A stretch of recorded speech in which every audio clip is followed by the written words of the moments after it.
이 꽃들이 마치 함성을, 우리 귀에 들리지 않지만 함성을 외치는 것처럼 생명의 기운을, 또 하나님의 창조의 영광을 이 땅에 선포하고 있습니다. 사실 그 꽃이 불어올 때가 있습니다. 이 나무들은 1년을 주기로 죽은 것 같았다가 봄이 되면 다시 아름다운 꽃, 그리고 초록초록한 잎사귀를 내고 풍성한 여름을 보내고 가을이 되면 그 잎이 말라 떨어져 죽은 것 같지만 그 다음 해가 되면 다시 또 꽃을 피웁니다. 그런데 우리는 그렇지 못합니다.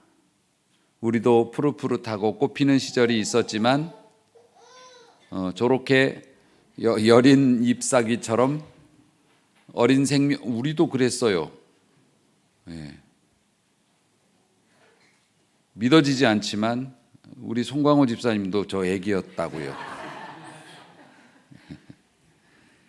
그런데 우리는 세월이 지나 나이를 먹었고 또 우리의 육신은 예전보다 더 연약해지고 그렇게 됩니다.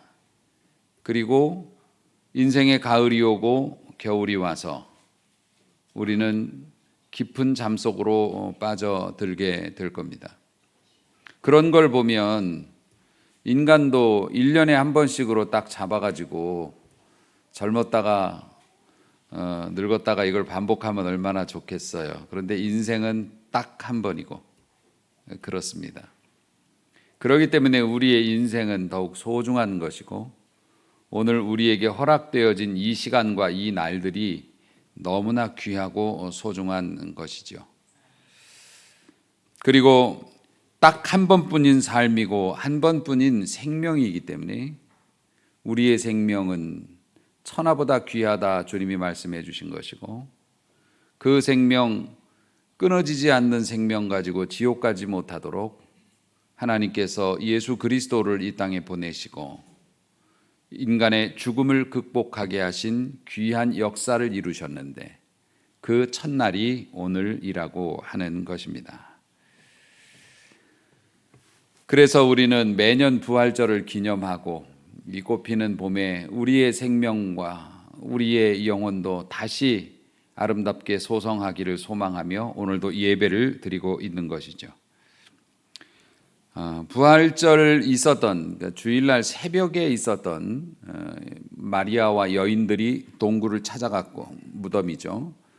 돌이 굴려져 있고 예수님은 그곳에 안 계셨고 천사들이 나중에 이야기를 해주죠. 죽은 자 가운데서 이 무덤에서 예수님 찾지 말아라. 예수님은 이미 살아나셨고 너희에게로 가셨다. 이제 이 이야기를 듣죠. 여러분들도 새벽에 일어나서 무덤을 찾은 마리아처럼 열심을 내고 신앙생활하고 있습니다. 남들보다 더 열심히 시간 쓰고 물질 쓰고 여러분 성가대처럼 재능을 또 쓰고 많은 것들을 쏟아서 다들 자고 있는데 새벽에 일어나서 무덤을 찾아간 것 같이 마리아와 여인들은 그곳에서 빈 무덤을 발견했고 여러분들도 빈 무덤을 발견할 수 있기를 소망합니다. 다시 말해서 여러분이 빈 무덤을 발견한다는 것은 여러분의 삶의 모든 문제, 죽음을 포함한 모든 문제를 해결해 주시고 또 그 모든 문제에 대항하여 이기실 힘을 가지신 예수님을 발견하게 된다는 것입니다. 예수님은 죽어 누워있는 분이 아닙니다. 살아서 부활하셨고 우리를 위해 일하고 계시는 분이죠. 기왕 새벽에 일어나서 마리아처럼 무덤을 찾아갔으니 그곳에서 누워있는 예수님이 아니라 살아나신 예수님을 만날 수 있기를 바라고 그 믿음으로 세상을 살아 승리하시기를 주의 이름으로 축복합니다. 오늘 말씀은 예수님이 살아나신 그 저녁입니다. 그리고 오늘 저녁쯤 되겠죠. 제자들은 예수님께서 그렇게 돌아가시고 무덤에 안장제 되신 것을 알게 되었고 그리고 제자들끼리 모였습니다. 무서우니까. 모여가지고 어떻게 됩니까? 모인 곳의 문을 닫아버렸다고 본문은 기록합니다. 문을 잠갔어요. 왜냐하면은 누가 못 들어오게. 자기들이 쫓기는 사람들이라고 생각했습니다. 실제로 그렇죠. 자신들이 섬기고 따랐던 예수님이 십자가에서 죽으실 정도로 비참하게 죽임을 당했고 유대인들은 미쳐 날뛰고 있습니다. 그러니까 길에 나가지고 잘못 붙잡히면 뭔 일을 당할지 모르죠. 그러니까 무서웠습니다. 너무 무서우니까 자기들끼리 모여가지고 문을 걸어 잠그고 있었습니다. 결국 제자들이 모여는 있었습니다. 일단은 예수님의 명령도 있었고 그러기 때문에 모여는 있었는데 문을 걸어 잠궜다고요. 그거를 한국 교회라고 말하는 사람들도 있습니다. 모여는 있는데 스스로 문을 걸어 잠굽니다. 왜 그럴까요? 가슴 아픈 일이죠. 사명을 잃었고 은혜를 잃었기 때문에 무서운 겁니다. 세상이 무섭고 믿음대로 사는 게 무서워서 모이기는 모였는데 문을 걸어 잠굽니다. 교회 안에서는 큰 소리를 내는데 세상에서 나가면 큰 소리 못 냅니다. 잃을 게 너무 많다고 생각하기 때문입니다. 제자들이 이렇게 무서워했던 이유가 뭡니까? 주님을 잃어버렸기 때문입니다. 자기 스승이 붙잡혀가 갖고 몰매 맞고 비참하게 벌거벗겨져 가지고 십자가에서 죽어버렸고 자기들 손으로 무덤에다가 모셨으니까 주님을 잃어버렸기 때문에 무서운 겁니다. 오늘날 교회가 또 우리들의 개인적인 신앙이 주님과 멀어지게 되면 무서움에 빠지게 됩니다. 큰 소리는 치지만 믿음으로 하는 일은 아무것도 못합니다. 적은 일에도 깜짝깜짝 놀라고 작은 일에도 울고불고 흥분하고 그렇게 됩니다. 주님을 잃어버렸기 때문에 그렇습니다. 아무리 웅장한 찬양을 불러도 아무리 오케스트라가 연주를 하고 대단한 찬송을 불러도 능력이 나오지 않습니다. 저는 오늘 우리 성가대 찬양하는 거 이렇게 뒤에서 들으면서 마치 짧은 찬양입니다. 4곡 했어요. 그런데 마치 영화 한 편을 보는 것 같았습니다. 나레이션과 또 거기에 맞는 찬양, 대형 교회의 어떤 웅장하고 압도적인 그런 거 전공하신 전문가들의 피아노 빼고 전문가들의 노래는 아니었지만 그러나 저는 그 속에서 예수님의 모습이 막 눈에 보이는 것 같았습니다. 마치 짧은 영화 한 편을 본 것처럼 그래서 더 깊은 은혜를 누렸죠. 하지만 수많은 사람들이 전문가들이 모여서 아무리 큰 소리를 낸다 해도 그들의 마음에 예수가 없으면 예수를 잃어버렸으면 잠깐은 귀는 즐거울지 몰라도 능력으로 나타나지는 않죠. 그래서 그리스도를 본받아라는 책을 쓴 토마스 아켄피스라는 분은 이렇게 말했습니다. 중세 교회들은 금과 은은 많아졌는데 예수가 없어졌다. 원래 초대교회에서 사역했던 베드로와 요한은 어떻게 했습니까? 성전문에 앉아서 구걸하는 병든 자들을 보고 은과 금은 내가 없다. 하지만 내가 있는 것을 너에게 주고 싶다. 나사렛 예수의 이름으로 일어나 걸으라. 역사가 나타났죠. 그런데 오늘날의 교회들은 은과 금은 나에게 있다. 예수는 없다. 그래서 해줄 게 없다. 우리도 교회 유지하느라고 힘들거든. 그러면서 문을 걸어 잠굽니다. 사실 예수가 없으면 교회는 할 수 있는 일이 없습니다. 예수님 없으면 신앙인으로서 살아가는 것이 보통 어려운 게 아닙니다. 억지로 하려니. 사랑 없이 이성과 교제하는 것은 너무나 힘든 일이죠.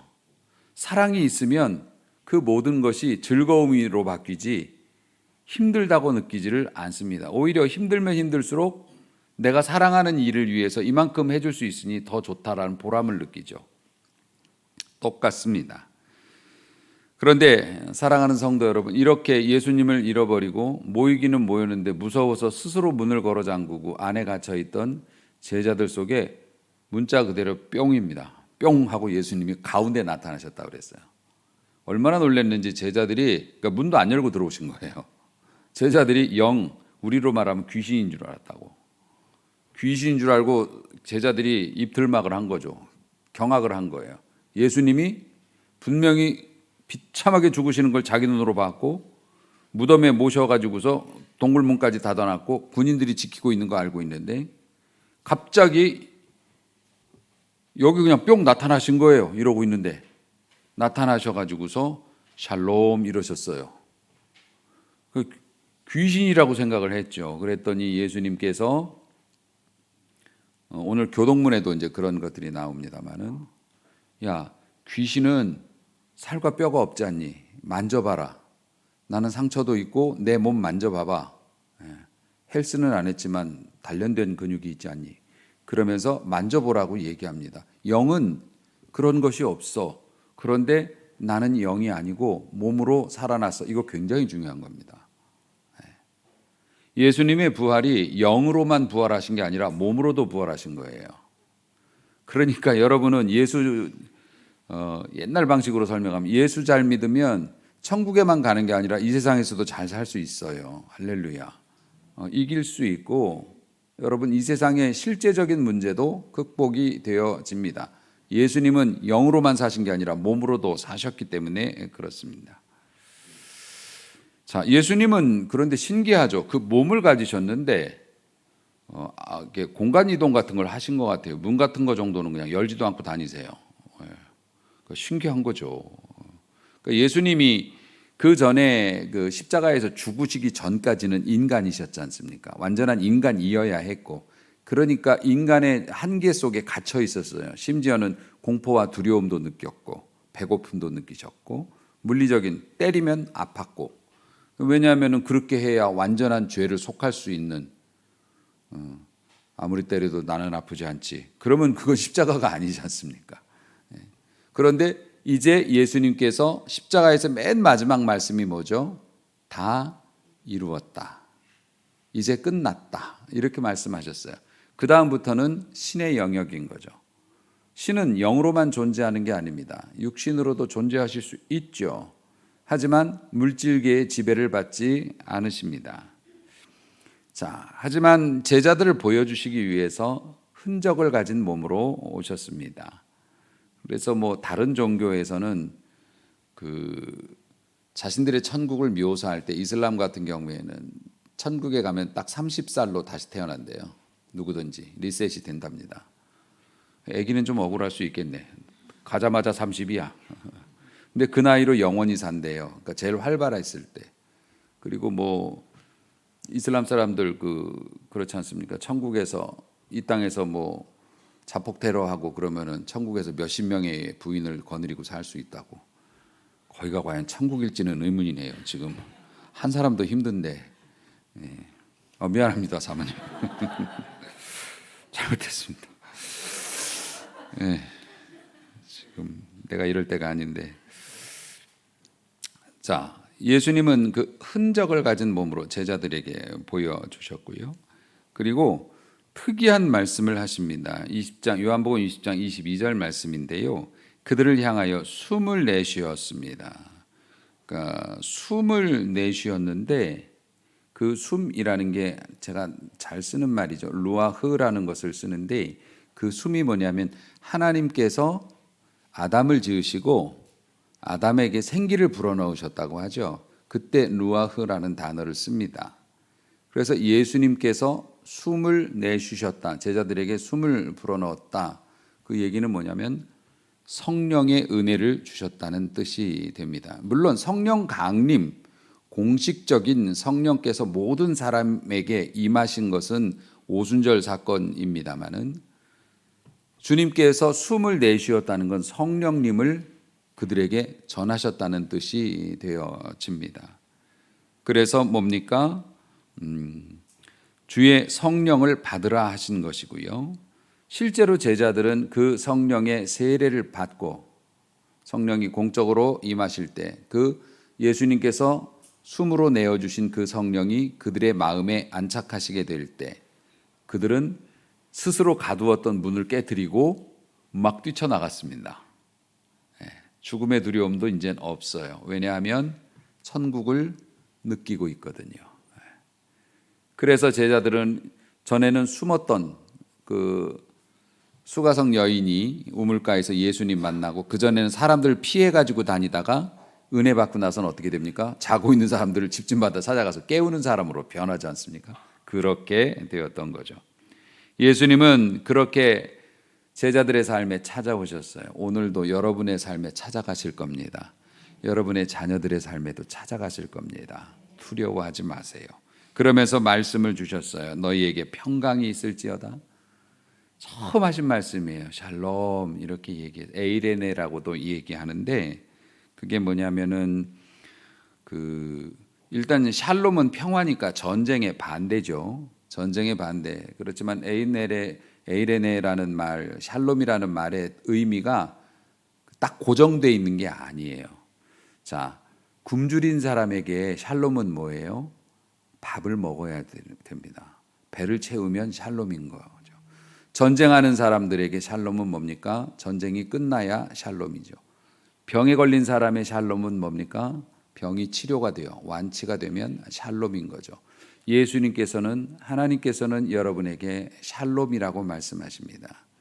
여러분의 삶의 모든 문제들이 해결되어지고 다른 사람은 그런 거 가지고 뭘 그래 하지만 나는 사실 그 이기기 어려운 문제들이 있죠. 그 문제들에 대해서 주님은 찾아오셔서 샬롬이라고 말씀해 주실 겁니다. 믿으시기를 바랍니다. 그리고 예수님께서 제자들에게 평화가 있을 거다. 이제 나를 따르는 자는 샬롬 안으로 들어간다라고 말씀해 주셨고 제자들에게 사명도 주셨어요. 21절인데 그 평강이 있을지어다라고 말씀하신 이후에 나도 너희를 아버지가 나를 보내신 것처럼 나도 너희를 보낸다. 파송의 말씀을 하셨어요. 그 얘기가 뭐냐면은 내가 너희에게 평강을 주는데 그 평강을 너희들만 갖고 있지 말고 다른 사람에게도 가서 나눠줘라. 이렇게 말씀을 주신 겁니다. 사랑하는 성도 여러분, 결국 그래서 우리는 뭡니까? 예수님에게 사명을 받은 사명자라는 거예요. 사명자가 교회에 봉사하는 것만이 사명자가 아니에요. 진짜 사명자는 교회에서 열심히 해가지고서 여기는 훈련소고 여기에서 배우고 익히고 그 근육을 키워서 세상에 나아가서 이제 우리가 샬롬을 나눠줘야 되는 거죠. 그래서 예수님 잘 믿으면 신앙생활 여러분이 다니는 교회가 진짜인지 가짜인지를 아는 방법이 그거라니까요. 가령 신천지 같은 경우에는 성경을 기성교회보다 더 깊게 연구하고 기도도 더 많이 하고 훈련도 많이 받습니다. 그런데 신천지 믿으면 가정이 깨져요. 그죠? 난리가 납니다. 집이 뒤집어져요. 신앙생활 잘하는 사람들은 여러분이 진짜 진실로 신앙생활 잘하면 여러분이 교회에서 일도 열심히 하지만 가정이 화목해져야 돼요.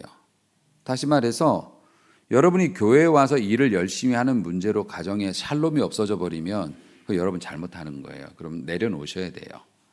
하던 일 그냥 사임하시고 내가 이런 말을 또 함부로 한다.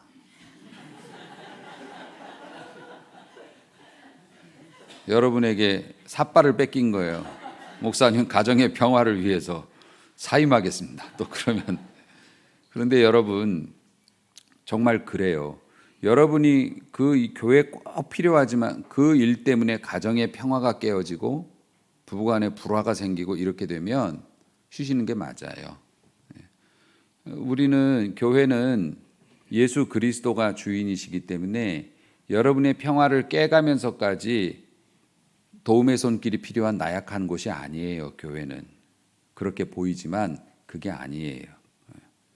교회는 하나님께서 이끌어 가시는 곳이기 때문에 여러분이 샬롬을 위해서라면 그렇게 하실 수도 있어요. 하지만 안 하셨으면 좋겠어요. 그냥 하던 대로 했으면 좋겠어요. 우리는 그 정도까지 가정이 흔들리면서까지 봉사하시는 분은 아직 그렇게 많지는 않을 거라고 생각을 하고 또 가정이 그것 때문에 흔들리면 전도를 해버려요. 같이 데리고 와버려. 그러면 이제 샬롬이 되겠죠. 자, 사랑하는 성도 여러분, 우리는 그래서 부활하신 주님이 그냥 살아나셨다고 손뼉치고 끝날 게 아니라 예수님께서 우리에게 평화를 주셨다는 사실을 잊지 말고 소신껏 살아가세요. 예수님은 영으로만 사신 게 아니라 육체로도 사셨으니까 걱정 마세요. 그리고 예수님의 은혜로 살아가는 사람들은 항상 빚을 진 사람처럼 그 빚을 갚아야 해요. 우리가 누리고 우리가 알고 있는 것들을 알려주어야 합니다.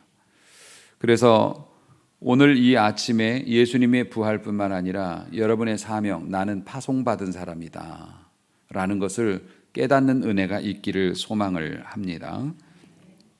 그리고 직설적으로 말씀하셨죠. 이 말씀을 하시고 그런 다음에 이르시되 성령을 받으라 말씀을 하셨습니다.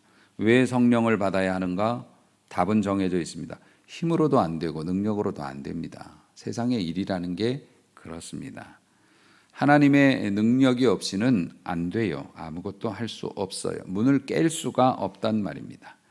사랑하는 성도 여러분, 다행히도 성령께서는 주님의 약속하신 대로 우리에게 오셨고, 물론 우리가 오순절 성령 강림 사건처럼 무릎이 깨지도록 막 굴러다니면서 성령을 받은 건 아닐지 몰라도 성령께서 지시하신 것이 아니면 내가 볼 때 여러분의 이렇게 모습을 봐서는 절대 교회 나올 사람들이 아니에요. 그러니까 성령의 은혜가 있으니까 여기 나와서 이렇게 계신다고 저는 그렇게 생각을 하거든요. 우리 교회가 무슨 나와서 이득될 게 뭐가 있는 교회입니까? 뭐 대형 어느 교회처럼 뭐 무슨 명예가 있어요. 와서 뭐 사업을 할 만한 뭐 교인 규모가 됩니까? 말하니까 더 이상해지네. 어쨌든 여러분은 성령을 받으신 거예요. 성령은 요란하게 받아야만 성령이라고 말하는 거 믿지 마세요. 성령은 조용히 여러분의 삶 속에 들어오셔서 그 음성을 들려주시고 못 들으면 깨우쳐 주시고 그래서 여러분의 삶을 에이렌의 샬롬으로 이끌어 가고 계세요. 그러니까 사랑하는 성도 여러분, 예수님께서 부활하셔서 제자들에게 오셔서 하신 말씀이 중요한 거예요. 부활하신 것도 중요하지만 제자들에게 오셔서 뭐라 하십니까? 이젠 샬롬이다 말씀하셨고요. 그리고 너희들이 가진 그 샬롬을 나누어 주렴 이렇게 말씀하셨고요. 그 필요한 것이 성령이니 성령을 받으라. 여러분에게 허락되어진 성령을 귀히 여기시고 여러분이 받은 은혜와 여러분이 느끼는 오늘 이 순간에도 느끼는 깨달음을 소중히 여기시고 그게 여러분 살리는 거니까 금방 잊어버리지 마시고 잘 기억했다가 세상에 나아가서 쓸 일이 있을 때 그걸 꺼내 쓰세요. 인간의 여러 가지 뭐 보잘것없는 말이나 어떤 뭐 주변의 도움 이런 걸로 하려고 하지 말고 하나님이 주신 용기와 지혜로 말하세요. 그러면 성령께서 모든 것을 평정하시고 하나님의 능력으로 여러분을 이끌어 주실 줄로 믿습니다. 부활의 능력이, 부활의 기쁨이 그저 군중석에서 관중석에서 바라보는 공연이 아니라 우리에게 오는 샬롬이 될 수 있기를 부활하신 주님의 이름으로 축복합니다. 기도하겠습니다.